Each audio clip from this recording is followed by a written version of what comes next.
அவள் தான் அறிவாள் தான் வளர்த்த கண்ணை கண்ணை.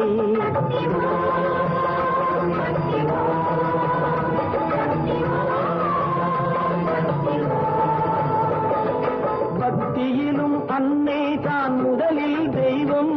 இந்த பார்முழுதும் அவள் வளர்த்த செல்வம் செல்வம்.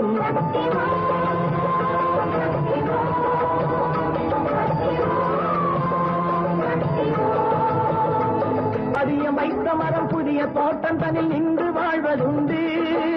புதியதாக வரும் உறவு யாவும் அதன் சொந்தமாவதில்லை.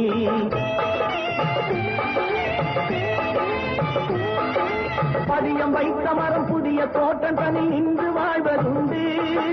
புதியதாக வரும் உறவு யாவும்